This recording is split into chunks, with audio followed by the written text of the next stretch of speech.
I'm still waiting on some parts for this thing, but I have a few. So let's get started on it. Ninja 250 Adventure Bike, part 3. Maybe the last part. This is pretty much the worst video ever made. Napoleon, like anyone can even know that. Hello my friends, and welcome to Tom's Tinkering Adventures, where we are working on this Ninja 250 that I am, for whatever reason, converting it into some kind of an adventure bike. Now, like I said in my last video, why? Why not?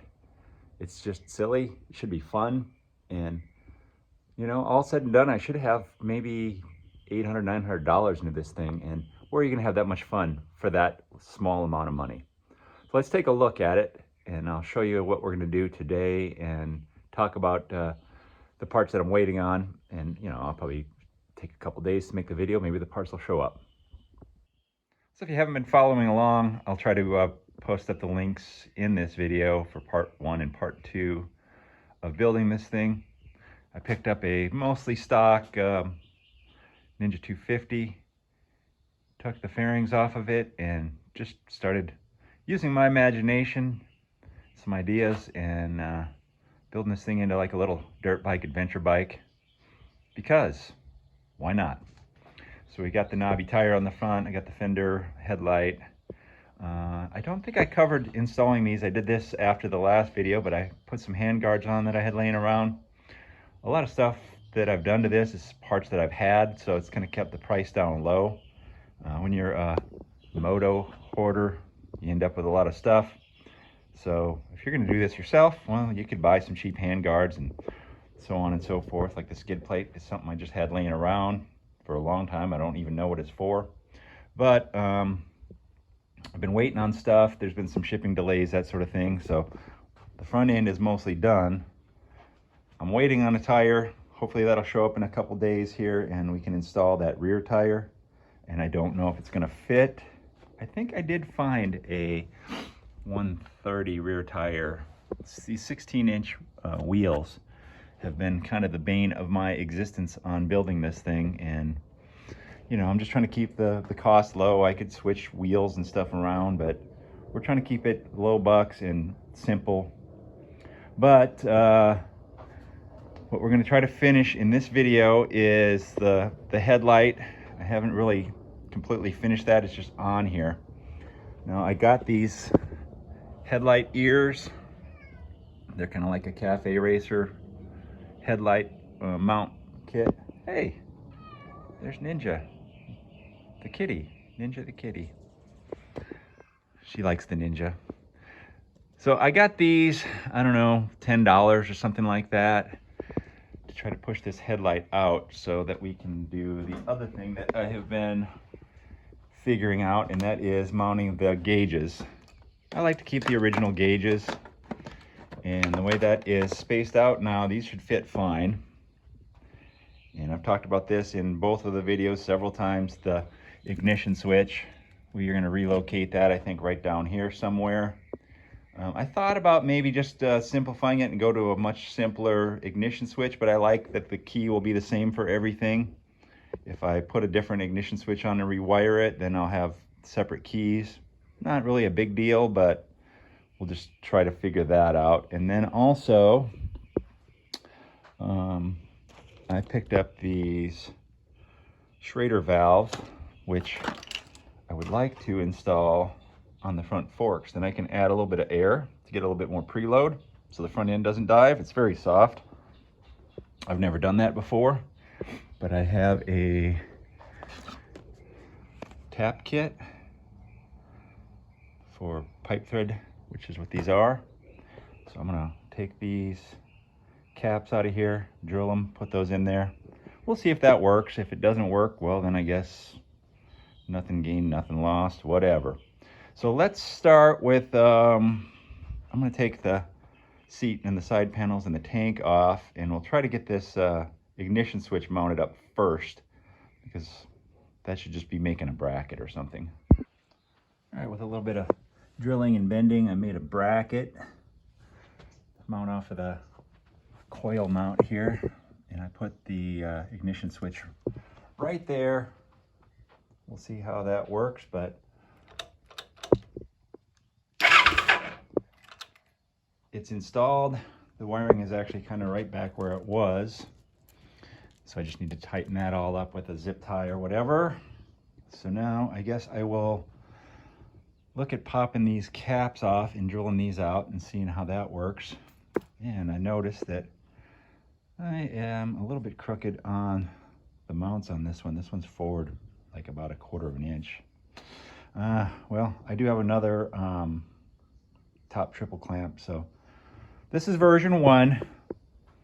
If it works, we can look at doing something different maybe. But let me get these caps out. From what I have gathered, it looks like these just push in. There's a little snap clip, so I'm going to put a jack underneath the skid plate, get the weight off the front wheel, and I'll pull one of them out and drill and tap it and see how that works. That's the stock one. That's the air assist one. It's kind of an old school way of adding preload. Nobody really does this too much anymore. Well, actually, I think some of the new dirt bikes are air shocks. They don't have springs. And yeah, you could do that, but this is going to add a little bit of preload. It's adjustable. Seems like it's working. So we'll drill out this one as well. All I did is just drilled it straight through and tapped it and installed that little Schrader valve. Gauges are mounted. Just made some kind of ghetto fab bracketry down here. I think it's going to be just fine. It does have a little bit of give to it, but that's okay. We'll be bouncing around off-road a little bit. Better than having it solidly mounted and it breaks or something. We'll see. Now, let me get to getting this headlight more permanently mounted. One of the things I didn't like about these brackets was that the holes got progressively larger. I don't know how well you can see that, but there's a small hole all the way out, and then a medium, and then a larger one. And it was just going to be either a giant bolt or a sloppy mess, but I was able to utilize some leftover bits and pieces that I got. I don't know how well you can see that in there. I got some of them rubber grommets, and then one of these sleeves. Slid that straight through there. So now we pivot on the top, and what I'm going to do is wait until nighttime, maybe take this thing outside, aim it at the garage, and try to find a good location for this headlight to be pointing, because who knows, I don't even know if this headlight is very good. Looks cool-ish. This is what I had. So anyway, I'm going to get that thing angled correctly, and then I will drill through the bottom here and then tie the front fender into the headlight so everything will be all tied together.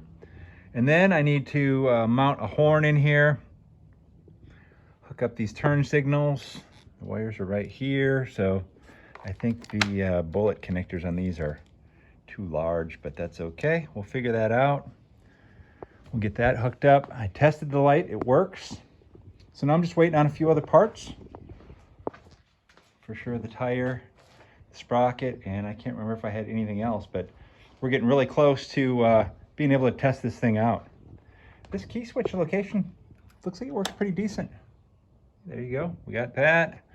The light should come on now. Well, maybe it needs to crank a little bit more. There you go, now we have headlight. Yeah, I doubt that this light is very good, but it's what we got for now. Between finishing up the other night and now, the next day, tire showed up, sprocket showed up, and guess what's wrong? That's a 140 tire, and it is kind of heavy and kind of beastly. So I'm really glad I went with the smaller sprocket, because I bet that there is a considerable weight difference between that tire and that tire, which is, you know, something that's going to affect the performance of the vehicle. Anyway, I have removed the front sprocket cover, loosened up the little locking bolts on this tab piece here, which I have to wiggle off. There we go. And then I'll take off the back tire. That'll give us a little bit extra room to mess around with that sprocket. We'll install the sprocket, install the tire, put that on. Okay, if you go from a 15 to a 14 tooth sprocket, your sprocket retainer is going to get awful close to hitting these links in here. So I ground it off a little bit, but it's already kind of thin there. I actually need to grind a little bit more right there. But I don't want to go any more than that, but I definitely can't go to a 12 tooth sprocket. So if the gearing needs some work, we're going to have to change the back sprocket, which is fine. This was the quickest, cheapest, easiest way to lower the gearing. So I'm going to modify this a little bit more and then install that.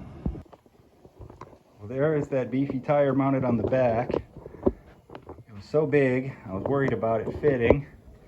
And we got a clearance right there. It's the closest it gets to this brake rod, but it's actually quite a ways back. So I guess maybe once the chain wears and it comes back, it would be close there, but that's the only place it's close. Since it's a taller tire, I'm gonna have to probably make some feet for the bottom of these center stand feet here, because it will not go up on the center stand enough to get the tire off at least. But that's okay. And it really changed the look of the bike. That thing looks aggressive. And I guess the next thing is gonna be go through, tighten everything up. I still haven't got the headlight tied down because I didn't get it out at night, but I want to get that tied down, mounted, and then a test ride. This thing looks like it could have come from the factory like this. Well, maybe not quite, but it's come together pretty well. I still have a few things to sort out. Aim the headlight. Just off camera here, I took it down the street, and I'm going to do a ride video a little bit later. Didn't want to include it in this one yet, but I do have a few things I need to address. The gauges not mounted as solidly as I would like, so going to have to address that. Of course, get that headlight aimed because it is pointing at the ground. I want to do that at nighttime. And I don't know what else. Oh, not ride concern, but the center stand does not lift the back tire anymore, so we have to figure out a solution for that. But it's like 99% rideable at this point. But we'll save that for a riding video. That being said, we're wrapping this build up for the most part. I appreciate you hanging out with me here in the garage for this Ninja 250 adventure bike build. Yes, a silly idea, but it's fun. It looks pretty cool in my opinion, and I think it'll be dirt road capable. I mean, is it going to be desert capable? Sure, with the right person. I don't know if I'm the right person, but this is version 1. There will be some more mods, I imagine, depending. I mean, I don't have enough time to ride as it is. You'd think I'd have plenty of time to ride, but always busy doing something. And I appreciate you being here for seeing that something. All right, if you're liking my content, give me a thumbs up, leave a comment down below, and if you're not already a subscriber, please consider doing so. Thank you very much for watching. Get out there and find your adventure. Adios.